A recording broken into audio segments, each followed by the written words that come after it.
Welcome to Scaling the Summit. This podcast, which is developed by UN Global Pulse and the United Nations Innovation Network, is trying to explore essential elements around scaling innovations in the development and humanitarian contexts. It's going to draw on relevant innovation research and share experiences from a wide range of practitioners. Ultimately, we're hoping to give insight into what it takes to move from an idea to a fully scaled solution with real impact inside the UN system. So what we're trying to do in this particular episode is focus on a theme which has come through several times in studies of various innovations that have moved to scale, and also in the reported experience of teams who've been going through it. And what we're really interested in today is mentoring. This idea of critical friends who can come in, challenge, advise, guide, essentially help teams move forward on the very difficult and uncertain journey towards scale. So what we're trying to do is understand that, to share experience, and we're delighted to have three very experienced guests to help us with this. And what we'd like to do is have a conversation drawing in their experience. So can I perhaps first of all introduce Clara Van Praa? And Clara is working with UNHCR and has extensive experience in particularly the field of educational innovation. And she was involved with the Humanitarian Education Accelerator and basically drew extensively on mentoring to help that process towards what's been quite a successful scaling innovation. We also have with us Christina Russell, but Christina has worked for many years in the field of educational innovation in challenging contexts, particularly working with displaced people and trying to take education into those contexts using a variety of innovations. So once again, very much trying to move important social innovations to scale. And lastly, we have Ian Gray, last but certainly not least. Ian's worked for a long time in the humanitarian and development field, but particularly he's focused in recent years around this question of scaling innovation and what we need to effectively move things forward from promising solutions to things which actually have impact at scale. And Ian's got a particular experience around designing programs to support innovation teams and in mentoring those teams. So without further ado, Clara, perhaps I could move to you first and ask, could you tell us a little about your experience with the HEA and the role that mentoring played in there? Yeah, thank you, John. So the HEA was a program that was launched back in 2016, and it was a collaboration between UNHCR, UNICEF, and it was funded by the then DFID, so the UK FCDO. And what they were looking at was they had seen that in the humanitarian sector, there was always so many different small-scale innovative ideas that would spring up in lots of different locations, but they would always stay at that small level. It would be a community initiative that would be tried in location X, and then we would hear of a very similar initiative being tried in location Y, and it never seemed to gain momentum. All of these different ideas and all the programs would be innovative in nature, but they would be stuck in their little microcosm. And so we had gotten together at UNHCR with UNICEF because obviously we, both of us working in education, had seen similar things, UNICEF in the development space, UNHCR in the humanitarian space. And we thought, why don't we create something where we can actually support innovators on their scaling journey and really pick out what are those factors that will help scale, what are those factors that inhibit scale or that stop an innovation on its feet because of XYZ problems. We didn't know what they were. We thought, let's figure it out. Let's dig deeper. And so we wanted to merge support to these innovators with a very extensive monitoring and evaluation and impact research agenda so that we could really start understanding how the whole ecosystem works and what kind of support is needed. So our first step was also bringing the different innovators together. So we launched a program, we did a whole call for applications, we selected different innovations in different sectors from primary school level to the tertiary education level. And because we didn't really know what we were doing, it was the first time UNHCR had launched a program like this. We really took on that innovation lens of let's co-create the program together. So I think the first boot camp that we organized was very, very messy. At the end of every evening, we would get together and kind of redo the whole agenda for the next day, because we really wanted to understand what are the challenges that these innovators are facing and what can we do to help them. And so coming out of that boot camp, a reoccurrent theme was we don't have the expertise that we need, or we don't know who we can approach in order to build out this element of our innovation, or we don't know who our competitors are or who we can work with better together so that we can create something. And this is really where we understood, okay, the mentorship angle of this program is actually going to be really valuable, because this is what is being requested by these 5 innovators that we were working with. And then we really had to start thinking through, okay, what does that mentorship program look like? Do we handpick a mentor already? Do we try and see what is the specific needs of each innovator and then try and find them a mentor? And ultimately what we decided was, because the problem of scale was what was kind of the commonality amongst all of the different innovators, we're going to have one mentor for the HEA. That person is going to mentor all of the 5 teams, and that's also going to support us with our data angle, as in building our understanding of what the challenges are, because we've got one person who's now working with 5 completely different teams who can feed into that process of understanding what it takes to scale.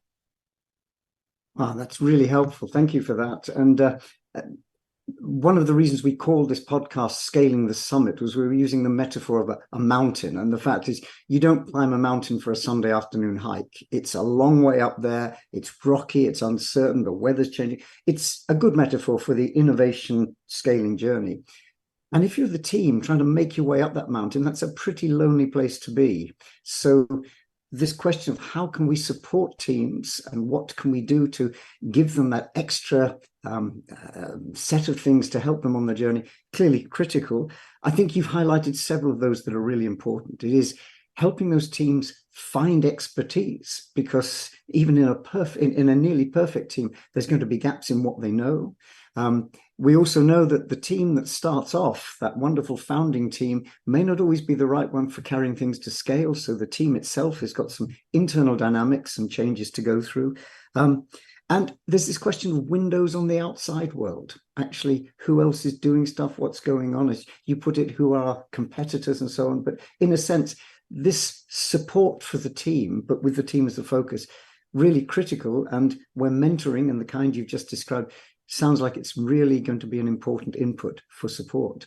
Christina, could we move across to you and have your experience for somebody who's been involved in making several journeys or helping teams, but also making them yourself, climbing that mountain? Could you talk a little about the role of mentoring in the context of what you were trying to do, particularly in the global education movement? Happy to do that. Well, I think as I reflect back on that journey and the HEA and sort of the groups of people around me that maybe have been in the HEA or learners that I'm serving, I think I try to pull multiple mentors. And the way that I'm doing that is, it's almost like, I feel like love is always talked about in the romantic sense, right? Like you fall in love with somebody, you meet them right immediately. But I think I've got this mentor love thing that happens too, that is not romantic in any way, but it's kind of that moment where you talk with somebody and you click. And if I reflect back on those characteristics and what that looks like, I think it's usually somebody who is approaching projects and leaders from a stance of clarity, both on what the leader's strengths are and what the leader needs to improve, and then what their own strengths are and what they maybe need to improve, and seeing, is there a fit there? So if I think of some core mentors from the time of the global education movement, probably 4 really key voices helping me along, which were Ian, who I met at the Humanitarian Education Accelerator, or the HEA. And then I also had a donor who offered the services of his coach. So somebody who was sort of a coaching a lot of tech-based companies in the Silicon Valley sense. So I have Ian as the humanitarian scaler. Then also a woman, Stephanie, at Bridgespan, who volunteered to just support me along in the journey. And last were sort of 3 key beneficiaries of the program, or participants in the program. Usually, I think if I think across those 4 groups and where and how I'm trying to pull them into my orb, in some cases, if we have resources to compensate people, or if there's a project as generous as the HEA to fund the mentor, that's best. But then it's also forging a genuine relationship for times where we maybe don't have mentoring funds available. So I think almost all of those individuals were really clear on what they could offer the global education movement and offer for my leadership perspective, clear on what they couldn't. And we kind of look at that as like a puzzle piece, or maybe that's part of the love equation, right? That they have something that I need to aspire to. They know how to challenge me. But I think what we probably both take to that work, mentors and myself, is really wanting to double down on what the strengths are. So getting clear on weaknesses and strengths, but delegating out those weaknesses, doubling down on the strengths. I think that's a key mentorship. And that's not necessarily the right way. It works differently for everybody. Some people are really working hard at the things that they're challenged with to improve their leadership. And that's also a wonderful way forward. I think for me, it's really been working with folks who bring their strengths, double down on their strengths, and help me double down on mine. I think the other part of the mentor love equation is probably somebody who I tend to be quite upfront and blunt, and that's not, part of it is my sort of American cultural background and history, and part of it is even for the Americans, I can be a bit much on that front. So usually people respond to that quite quickly. They're either giving the mentorship love back, or they're like, she's a little much, this is not going to work. And so that initial conversation, and maybe sharing some of my more provocative thoughts, or where and how I think things aren't working, and how somebody responds to that, usually tells me right away that hopefully they're going to give me that feedback back. And last, I would say a sense of humor and a little bit of rebelliousness. Most of my student participant mentors are people who have led some sort of challenge to me at some point. One of my favorite ones, we had to unfortunately dismiss a community member for academic honesty issues. And one of the students, she was very close with him, and it was a tight student body early on, led a protest against me, and had all the students not talk to me for at least a month. And I was like, wow, that is amazing. That is who I want guiding me, advising me. She's not afraid of power. She's not listening to hierarchy. She's doing what she thinks is right.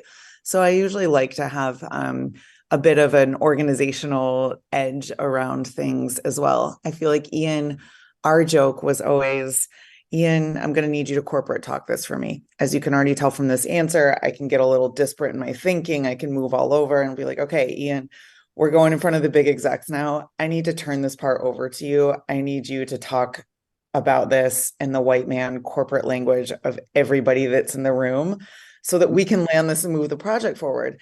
And to Ian's credit, he never said, Christina, if I spend a few hours with you, you could probably do this on your own. Instead, we would just go the strengths-based way. That's one of Ian's amazing strengths.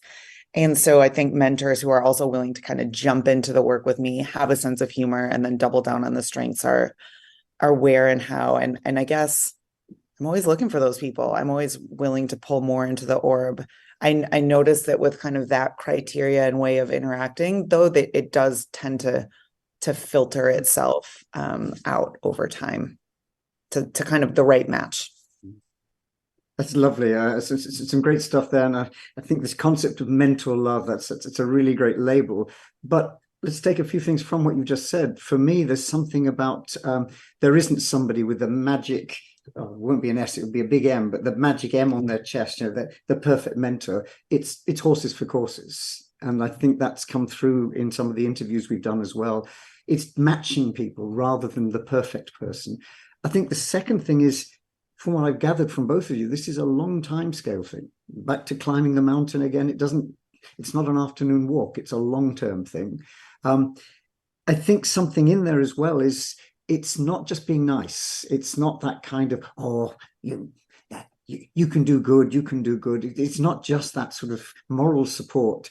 You nicely captured it. Sometimes what you want is the reverse of that. You want a really critical, challenging friend who's trying to get to the same place or help you get to the place they both want to go to, but is not afraid to do it in a challenging fashion.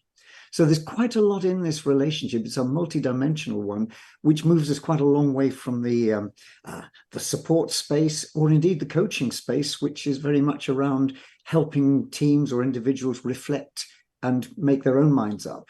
This sounds like this is also somebody bringing something to the relationship as well.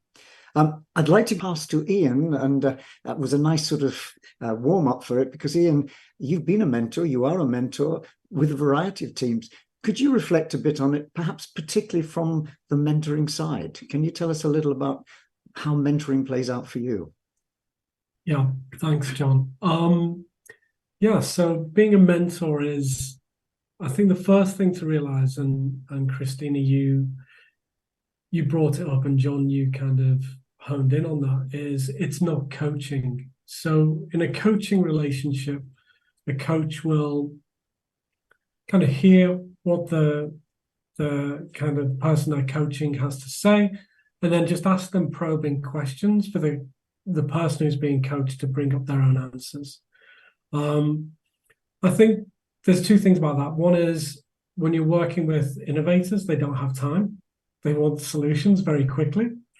And also, they often want not just a critical friend to push on them, but they want a lot of other things that can fast track. So, for instance, they might want access to networks that you can link them into. So there's lots of things that a mentor might do, and it might not be a good analogy with the amount of conflicts at the moment, but the analogy I'd use is it's almost like a trench, and the innovation team are in the trench, and as a mentor, you have to get in there with them. The only difference is you've got a bit of a periscope to see over the trench and what's coming up. And that's the added advantage that you should bring in as a mentor, is to be able to anticipate things and make those connections. So it's not a coach, but it's also not a technical advisor. So as Christina said, I wouldn't pretend to have strengths, for instance, as being an accountant and working with the team on their kind of financial model and their budgets.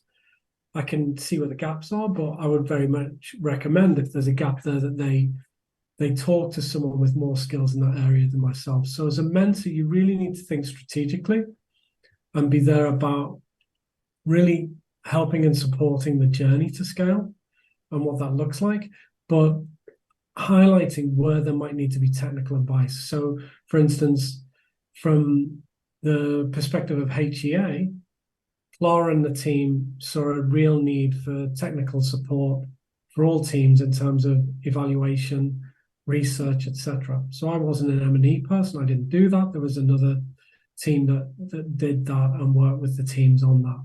So mentoring is different from coaching, and it's different from technical advice. And you may, on your scaling journey, you'll need all three of those things at some point, probably. So thinking that through. The second thing is, it was actually the HEA where I noticed this the most, but I've seen it in many other programs now, is there's an inverse relationship between the maturity of the team and their innovation and how much support they want. And it's completely counterintuitive. The teams that were less mature in terms of their understanding of innovation and scale, and in terms of their innovations themselves, wouldn't ask for much support.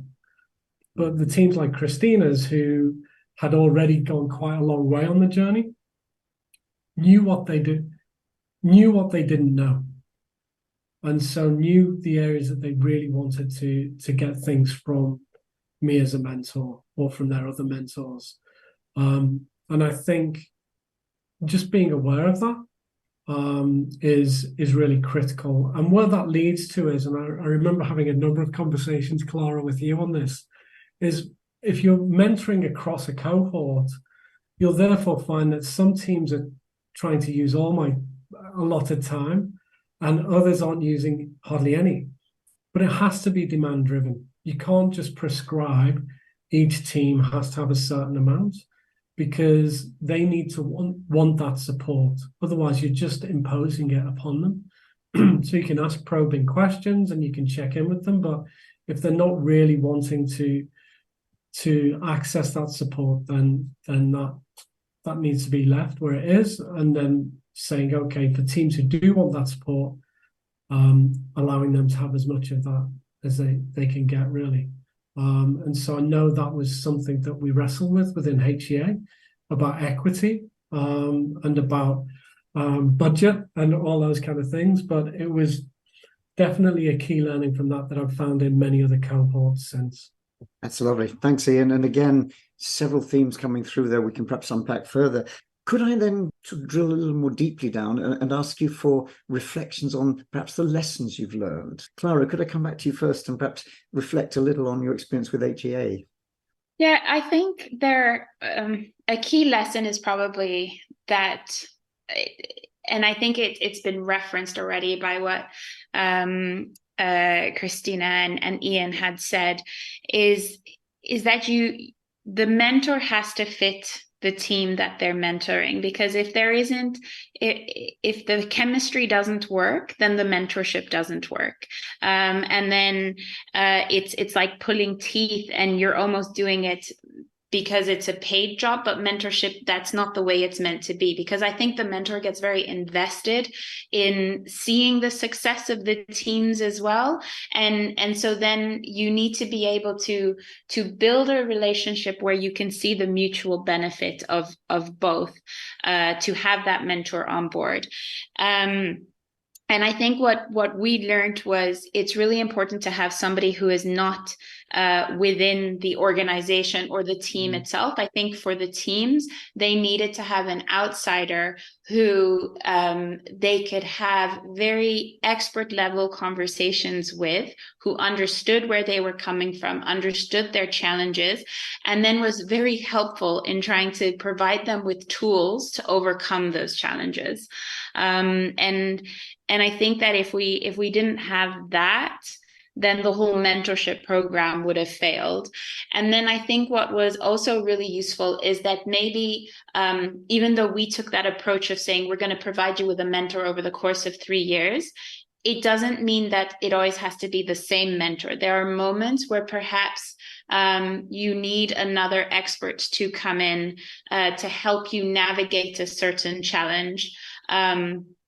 And then there's always, your main mentor in the background who is guiding you along that journey. But to recognize that there are different people with different skill sets who can help you along the way. And then I think we also, this difference between a coach, a technical expert, and a mentor. I think when innovators are at the very early start of their journey, that's a very difficult differentiation to make, because you need all the help. You may not realize it, but your scaling journey is never done on your own. Like, it's always done with others helping you along the way, providing you the tools to get to where you need to go. And I think being able to unpick and discover what that is the strength that a mentor brings to a journey. And I think that was a really important learning that we had. And I think when we went into the phase 2 of the HEA, so we finished the first 4 years of the program, and then thinking about how do we shift that mentorship program? Like, what did we do right? What did we do wrong? And it's what Ian already said. It's about the number of hours that we allocate. There is no equitable, like, we will get a mentor, you will get 10 hours of his time, and that's it. It really changes as you go along that journey, and we needed to build in that flexibility to make sure that teams were getting what they needed when they needed it. Some super stuff. Thank you for that. Christina, can I ask for your reflections on those key learning points? Yeah, absolutely. Gosh, lots of lessons learned on the journey. And, we've talked a little bit about climbing the mountain, but if I think of navigating sort of political situations or safety situations, navigating funders, navigating your participants, it's almost like you climb the mountain, sometimes go all the way down to the mountain. Sometimes the mountain crumbles and you're trying to just walk over a hill, and that seems really hard, right? Sometimes you've got to jump in and swim. I mean, the metaphor could go on and on. And I think some of the key lessons for me around that were having mentors who are willing to kind of be calm, and, as Ian mentioned earlier, really jump into the work with you. I think people can sense from mentors that just want to talk or do PowerPoint slides that's not really, if you're in the scaling journey, that's usually not going to be the right kind of mentor. So in our work with HEA, with Clara's team, and also, with Ian's team, Ian would facilitate sessions for us. He would offer tools to do so. I think somebody who can really get there with you, and if you're the leader, somebody who can allow you to participate with the team rather than facilitate with the team, I think is really essential lesson learned. So a hands-on approach, at least for us. To Clara's point, it is, in what we've all been talking about, it is about the fit, sort of. And then I think a willingness to talk through the things that are challenging, not just within your own control, but also sort of what are, as one of my mentors called, the headwinds and tailwinds of your scaling journey. So sort of this plane analogy that if you're flying with the tailwinds and they're pushing you along versus flying in the headwinds that really slow you down. I think there came a point in the journey where we really had to ask ourselves, was sort of the ecosystem that was surrounding the core product that we had for learners, which was a bachelor's degree. Was it really going to enable that scale? Was it time to look at other places? Was it also time to just have a big brainstorm and talk about things like franchising, right? And so that was a really great moment. So many people in the work really wanted to see it happen at a particular institution or with a particular place. And I think the HEA, Ian's guidance was saying, hey, what if we backed out just for half a day and really talked about some different business models with this? What if it stays at the institution? What if it spins out? So I think to Ian's point, the lesson learned there is when you're so in the work and with your team, you need somebody who understands it and has practical skills, but also can get up to that higher view, question you about things to the level of maybe, where does the project live? And then I think it's, again, a commitment to what works. So recognizing and doubling down on strategies that prove effective. Sometimes when you're in the middle of things and it's really hard, as the leader or in the team, you can't always get that clarity on what's really working well and what's not. So somebody who can sort of distill that out and who you've got the trust and the match with to be able to follow that. And then I think the last part, again, is probably the diversity in perspectives and a willingness to come to the table with others. So Ian has always been willing to engage with student participants who had taken on a mentorship role or had such strong voices that we wanted to get their perspectives, or engage with my leadership mentor and coach, for example, and really bring together. When you've got people who get a diversity of perspectives, it's the mentoring dream team for the leader, because I'm looking for two things. Number one, where is everybody agreeing, or what's the common point of feedback that I haven't maybe seen? And then also, where are people on really opposite ends of seeing a different issue? Those are things that I know that I need to probe, that are going to be high leverage areas for leadership.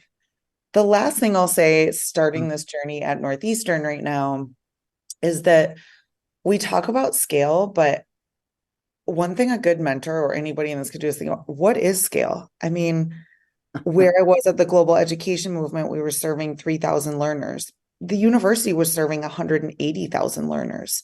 So in the context of bachelor's degrees per year in camps in urban areas, we were one of, if not the biggest scaled thing. But when we came home to our university, we were quite tiny. And the push around that was 50,000 learners as the target. And that's the kind of scale that my previous institution was working with. Now I'm starting with Northeastern. And speaking of mentorship, I mean, they really want all students, learners, entrepreneurs to have super hands-on, one-to-one, human-based mentorship. And it makes me think of this, it makes me really think about who is scale for? Is educational scale just for poor people? And why don't we push Harvard to scale? Why, now that I'm at Northeastern, is it, hey, let's start with a cohort of 20, right? So I think somebody who can also draw back and say, what are the ethics of scale? What does this look like for you? How do you define it? Is probably the important conversation to also have outside of the nitty gritty of the work. So I think we focused a lot on the nitty gritty, but because of mentorship from people like Ian, I'm able to step into this role and say, I'm going to pause for 2 months and figure out, what are we all talking about here when we talk about scale? What does it mean for learners? What does it mean for groups who aren't normally accessing higher ed? What are the trade-offs within that to sort of get clear? So I think a mentor around scaling, a mentor will help you think of those bigger questions around scale as well. But again, some wonderful stuff. Ian, give us your angle on some of this. So I think in terms of learnings, I think a few things. I think one is, whenever I mentor a team, I learn as much as they do. So I think from a mentor perspective, having that humility, you're not the know-it-all who knows everything. You're in an exploration with the teams you're mentoring. And yeah, if you get the privilege of working with, as Christina said, with actually participants in the program as well, it just gives you another level of insight, which is great. So I think that each of the teams has a lot. And I think thinking about that, it's not quite mentorship, but I just want to talk about it. The ability to, if you're running a cohort of innovations, for them to almost mentor each other. And it doesn't happen straight away. And so I think if you can design your programs so that teams get FaceTime together on numerous occasions, it helps. So if I look back at HEA, I think one of the most interesting sessions we ran was when I asked all the kind of UNHCR, UNICEF, other people to leave the room, and I just was there with the teams and asked them to redesign the program. Seeing how they sparked off each other, and you could see that they built relationships over time, and that they could, co-work together is really useful. So not only just thinking between the mentor and the teams, but also across the teams, how can they support each other? Because they each have different experiences that are relevant to each other. So I think that's really critical, but don't expect that bonding to happen straight away. In most of the programs I've been involved with, it's a third workshop together when things really start moving in terms of that cross-cohort collaboration and peer-to-peer learning. So I think that's pretty critical as well. So yeah, the learning comes from the teams, and when you have a chance to visit their projects or speak to their participants, from them, but it also comes from each other. And I think being humble to be able to facilitate and enable that is pretty critical as a mentor. Fantastic. I hate this part of the podcast because I feel like the football referee. It's a wonderful match. The crowd and the teams are really excited. I'm about to blow the whistle because we can't, unfortunately, carry on this conversation forever. Can I then just finish with one short question for all of you to respond to? If you could imagine yourselves as mentors to future versions of yourselves. So in different ways, you're Ian, you're talking to a future Ian who will be mentoring, and Christina and Clara, similarly future versions of yourselves. What piece of advice might you give them based on what you've learned about the importance of mentoring?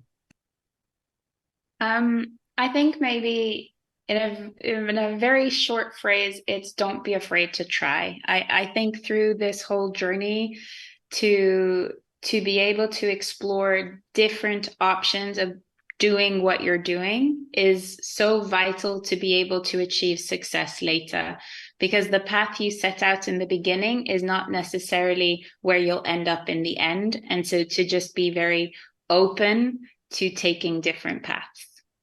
Lovely. Thank you. Thank you. Ian, Christina, any thoughts? Yeah, I want to build on that, Clara, because my thought is of the same, which is to take a moment to ask your mentor questions that open the door for them to challenge you. So I think I've had skilled mentors who've done that on their own. If I could do the next version of myself, I would help open the door to that more and get more of that thinking in. Lovely. Thank you. And Ian, last word from you, perhaps. I think what's really struck me from Christina and Clara's conversation is about the fit. And so I think I'm pretty personable and I can get on with most people, but I probably don't get on with everyone, and I'm not the right fit for them as a mentor. And I think really being able to sense that and then think of alternatives, say, okay, well, this might not be the best. I might not be the best person to be working with you. How do we find someone who would be better than I am? So I think that's it in terms of, just being clear on that to make sure that I'm not the weak link in the equation. Thank you so much. That's some really valuable advice. Let me draw things very briefly to a close. The role is really important. In different ways, through three very well illustrated perspectives, we're understanding just how important mentoring is to help teams move forward on this journey to scale and have real impact. So thank you very much, Clara, Christina, and Ian, for sharing your thoughts. And we'd be very interested in any responses and comments you have as the audience. But for now, from the Scaling Summit podcast, goodbye.